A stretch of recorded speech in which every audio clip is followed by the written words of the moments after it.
Welcome to today. Welcome, guys, to today's live. Welcome, guys.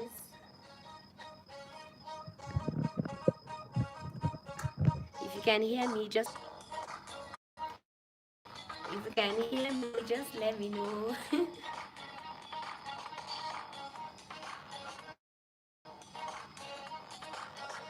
Okay, I can see someone is already here.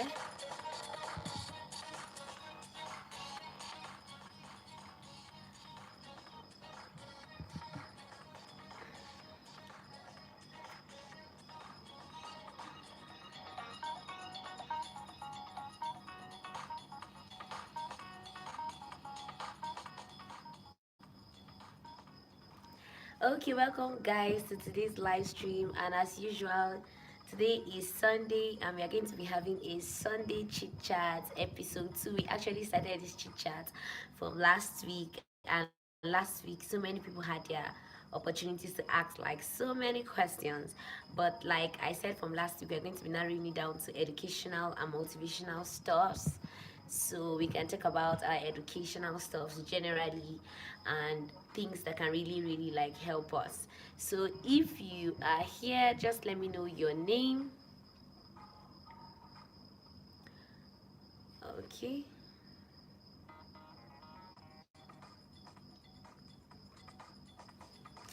And yeah, I would just want to like say I'm very sorry for yesterday. We could not make it for the live stream yesterday by 10, but the live stream still remains by 10 for every day.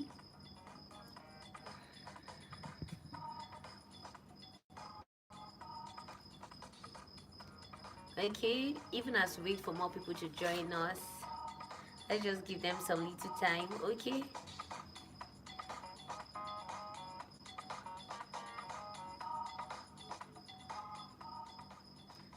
If you can hear me, I would just like to know, because last time we had this live stream, you guys helped me notice that the video had no sound. So I just want to be sure that the video has a sound.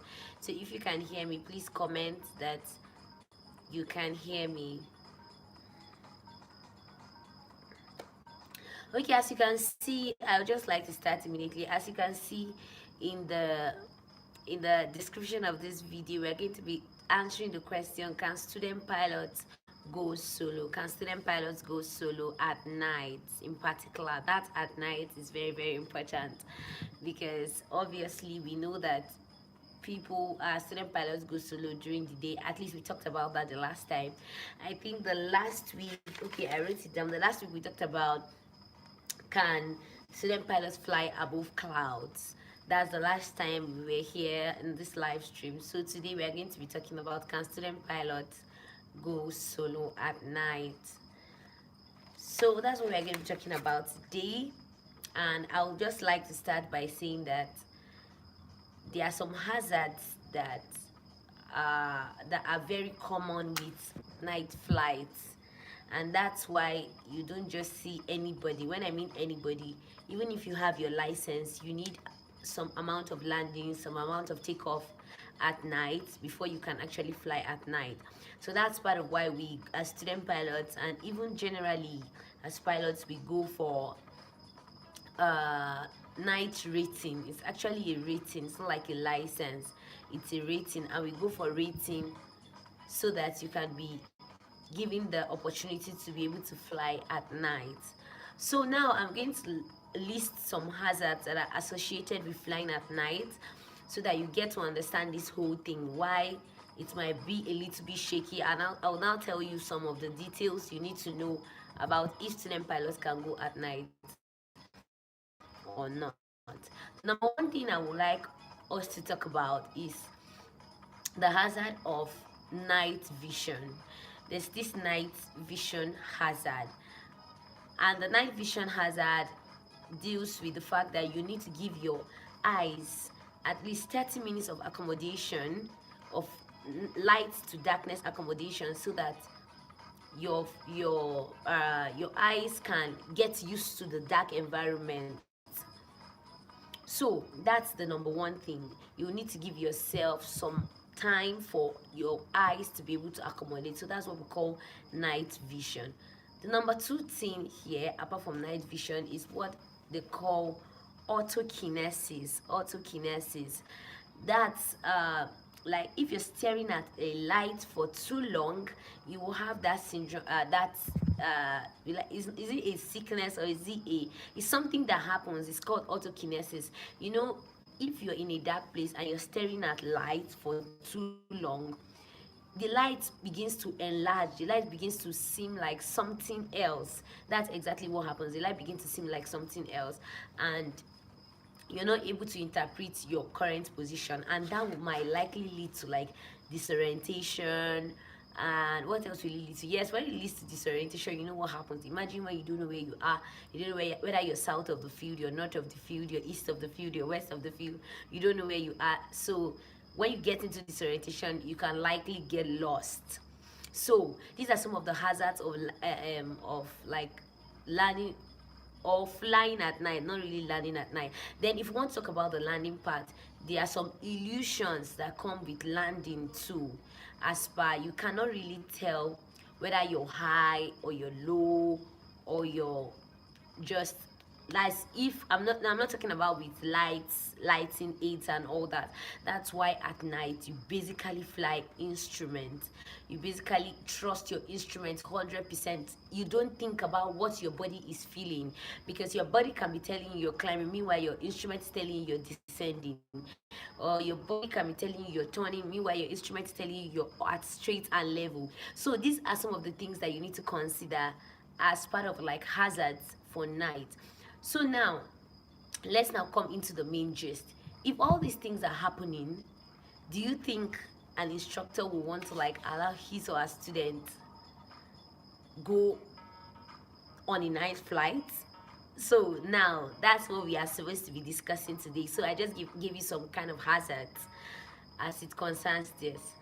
Now, before you can like fly at night, first of all, it must be that you're going either on a night flight. Like in Nigeria, I said it in the last video that we have VFR flights and IFR flights, and there is no VFR flight in Nigeria at night, at least for now. Maybe when things get better, maybe they're going to change the rule to make sure that you can do like VFR flights at night. But for now, we don't have like VFR flights at night. So this is what happens.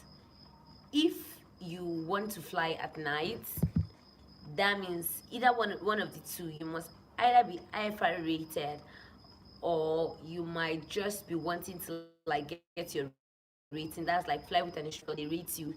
That's doing your normal night rating. Wow, guys, welcome. I can see more people are joining us. If you're here, just make sure you give this video a thumbs up, and also leave a comment. I will really like to know who I'm talking to. So leave a comment on this video. We are talking about, can student pilots go solo at night, going solo at night. And so we already discussed some hazards. So in case you're just joining us and you don't know exactly what we're doing now, I'm trying to like update you on that. So guys, as I was saying, so if you want to go, like if you really want to fly at night, that means you have to like go for a night rating. Like me, I've also gone for a night rating and I am night rated. But I think in Nigeria, until you add like your instrument to it, it's not like seen as a night, you're not like night rated, because you cannot fly VFR at night.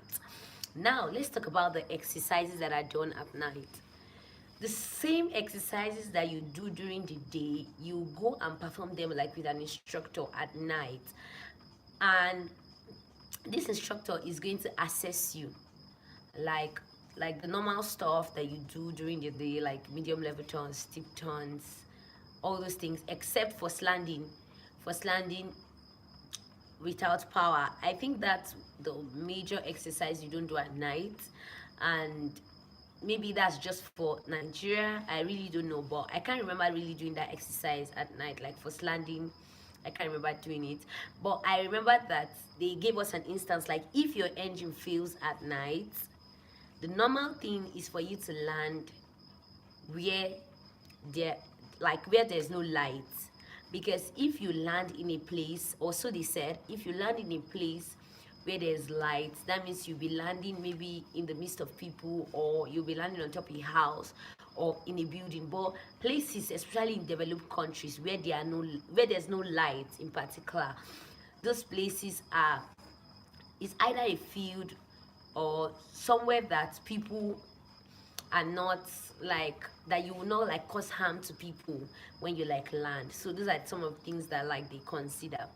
So now, if you do this exercise with your instructor and he feels that you're fit, he feels that okay, you've gotten it, you now come for what I call the major exercise. In fact, that's what I'm going to be calling, like a major exercise. You're going to be coming for circuit and landing. And guys, the circuit and landing sometimes can be so tricky. But if you have, welcome guys, I can see more people are joining us. If you're here, I would like to know your name, not just your name. You should leave a thumbs up to this video, and you can start dropping your aviation questions, motivational questions, anything at all you would like to know that is within this range. I will like to answer that before the end of this live stream. So guys, it's really nice like having you. Thank you so much for joining me in today's live stream. Like, at the end of the live stream, we do like a shout out to everyone that was here. So please, I would really like to know your name. Thank you very much. So as I was saying guys, if you now come for the circuit and landing, you will need to really pay so much attention, because that is what is going to determine if you will go for a night solo or not. Now, if you come for the circuit and landing, most of the times in the kind of airports you go to, there are always runway lights, and either you have a papi or a versus, any of them. So it's either you have like a papi or vasi, and you know that the vasi is different from the papi, but they like do the same thing. The papi is the precision approach part light, I think that's a light. Then the vasi is I can't really remember the full meaning of that now, but I'll like check and let you know maybe before the end of the live stream. I'll just like think about it, because I know the meaning.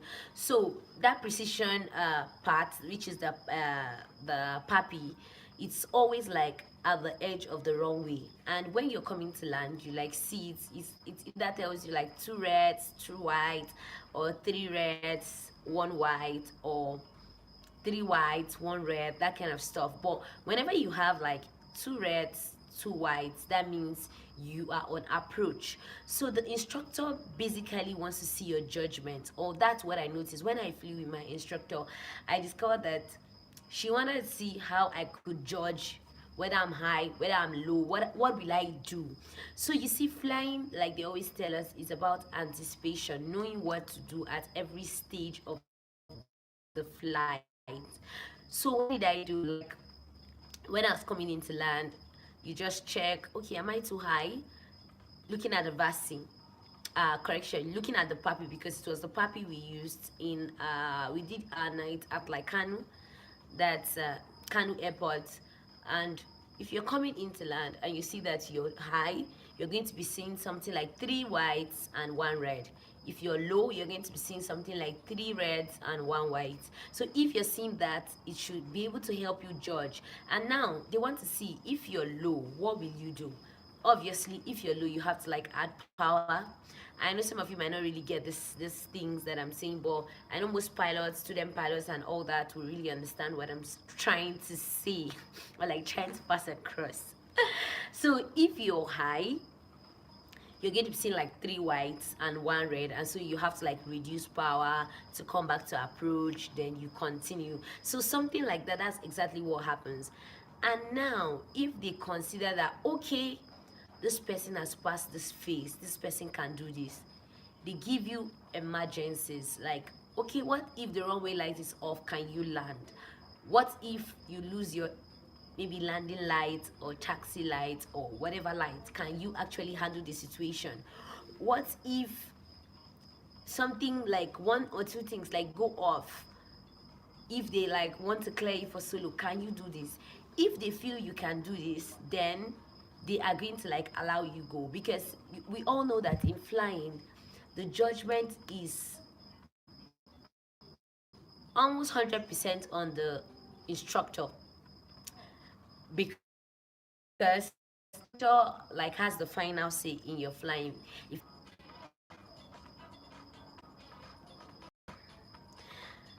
so, guys, sometimes you feel you're doing fine, but you are actually not doing fine based on the instructor's analysis. So the instructors the instructors always have like the final say in this whole flying of a thing. So if the parent just say no, I think she can go for solo, then you can actually go for solo. If they say no, no, no, no, no, I don't think he can go for solo at this time, he is not safe, then they will likely not clear you for solo. And so these are some of the things you should watch out for. You know, fixation too can cause problems. So can a student pilot go for solo at night? Yes, if you meet the requirements. If the instructor is convinced that if he or she sends you for solo, you will go and come back in one piece, then definitely they are going to send you for solo. But if the instructor feels no, this girl is not safe, or this guy is not safe, or we might be entering into trouble while doing this, then they will likely not send you for solo. And I don't think you should push for it. No, you're not getting this, you're not getting this. I would suggest, because at night, if anything happens at night, rescue mission is not easy, especially in a country like Nigeria. Like, you know, maybe in advanced countries there are some things they can do, like maybe rush, fire rescue, or something to like look for you. But in a country that maybe is not too advanced, they're still thinking of lighting, they're still thinking of how to make some things better. I don't think you should push for it. It's just like a personal opinion. But how does it feel to like go for solo at night? Seriously, it feels like it's like one of the best feelings you will have even after your first solo. Like, seriously, for me, it was like, I really don't know the exact word to explain it, but I was happy that I actually went solo, because I felt like, wow, wow, wow, I can actually do this. You know, this kind of feeling that you're just waiting to get to that point, and you're like, oh, you went for solo, you know, you record it as your P1 hours, and you were solo, you were actually solo in that aircraft, nobody was with you. You were able to coordinate yourself, talk to the tower, you're able to look at the Vasi and land, or the Papi and land. Guys, it's an achievement. I take it so much as an achievement, and I think it's a very good feeling. So definitely everybody will want to like go for solo. But if you see that it's not coming, if you see that you're not getting it, then guess, see, I would advise you to push it, because if anything happens at night, who are you going to blame? If anything happens, I can see more people are joining us. Welcome, guys. Let me know your comments. I would like to know your name, and don't forget to leave a thumbs up to this video. We always have this live stream 10 p.m. every single day, so make it a date with us. Like every single day by 10 p.m. we are always here talking about this aviation stuff, on how to get better, how to be like our best selves. So welcome, guys. So like I said, don't push it if it's not coming. If you can try your best, try. If you feel there's anything you can do to like get better before the time for the solo, try. But if your instructor says no, I don't think you're safe, no, I don't think you're safe, then don't push it. Yes, don't push it. Wait till like he feels you're good to go. Then another thing I want to say, yes, I'm talking about based on Nigeria. I'm talking based on Nigeria, because I have an instructor that I know is an instructor. He's actually my instructor now. Actually, I know an instructor that says that he did most of his cross-country flights at night. That's actually not in Nigeria anyways, like outside Nigeria. And I noticed that most of these other like advanced countries, they like they allow their students to like fly 24 hours if possible, anytime, so far the aircraft is available and the weather isn't bad. They like have the opportunity to like fly in the morning, in the afternoon, in the night. They can fly at any time. So, and it also helps to like meet up the timing. It helps to like reduce your timing of training, because if you're waiting to always fly in the morning, you might not really have that much time, like, because definitely other people want to fly. But if you now decide to take the spare time when other people are sleeping for you to fly, then it's also like an added advantage. So if you're in a country currently that flies at night, I would advise you to take that I advise you to take that opportunity to like try to learn how to like fly at night. Take hold of the opportunity and do most of your exercise at night if possible. Go for your cross country hour building at night if possible. Your instrument flying, you can decide to do it at night. So some of all these things that do not require really VFR stuff day to day, looking at ground to ground, or ground to chart to ground. You know the way all this navigation stuff goes. Guys, don't worry, you get there. And but they have their own like challenges attached to it. So, can student pilots go fly at night? Yes, I think they can go fly at night if they are cleared by the instructor. If their instructor feels that they are safe to go and fly. So, if you have any questions, I can see a lot of persons are here. Thank you so much, guys, for being here. Do well to like leave your aviation questions before we wrap up today's live stream. Like, we always have a shout out to everyone that's here. So you guys are not commenting your name, so I can't really see who and who I'm like chatting with at or communicating with at this point in time. I would like to know why I await your questions for a few minutes. So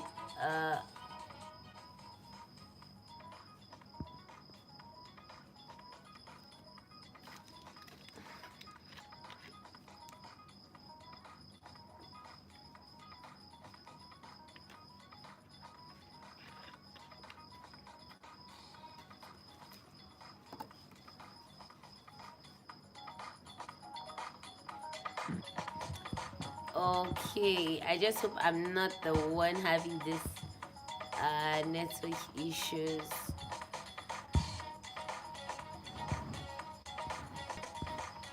Keep sending in your questions, guys. Keep sending in your questions so that we can like treat them before the end of today's live stream.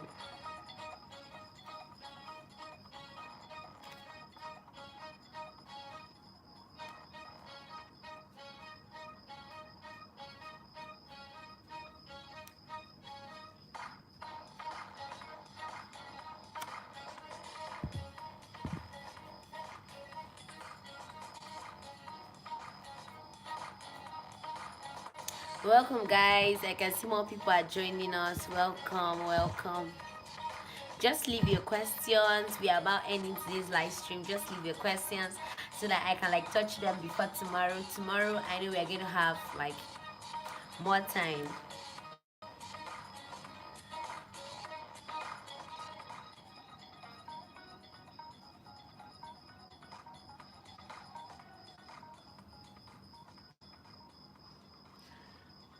Okay, guys, I'll just be ending with this today. Thanks so much for everyone that joined me. Do I can't really see your names today, and I really don't know why the questions are not like coming in now. Though I just hope, like I said, I hope I'm not the one like having the network issues, because I can see like a lot of persons are here already. But I like to be ending like this, like yes, the last time that was like deep for yesterday because we didn't come for the live stream yesterday due to one issue. So I like to say, just like I said it last week, no matter what happens, just try to show up, try to be available, try to be there. And funny enough, this is a new week, and as we know, every new week has its own benefits, its own challenges, its own goodies, most importantly its own goodies. And the only way you can benefit from everything that a week has is from like giving your best to it. If you don't like put your best in the week, you might really not benefit so much from that week. So I'm going to be advising that as we start a new week tomorrow, make sure you give your best in everything. I mean everything, totally. Give your best to the week. Invest your time in things that are profitable, in things that will not drain you of your I really don't know the right word to use now, but just like invest your energy in the right things. Don't put yourself on edge. Don't put yourself in situations whereby you have to start running like helter skelter to think of solutions on how to remove yourself out of those problems. So, and in all, like, I'll always wish you the best, because I know that wishing the best is like wishing myself the best, and everyone here watching me the best. So I just want to wish you the best, and I hope you have like a wonderful week. If you have any questions, you can leave them in the comment section of this video. And if you're here and you've not subscribed, make sure you click on the subscribe button and click on that bell, so that whenever I post any video, you'll be able to see it, guys. Till we meet next time, tomorrow is, to be specific, for tomorrow's live stream. Bye, guys.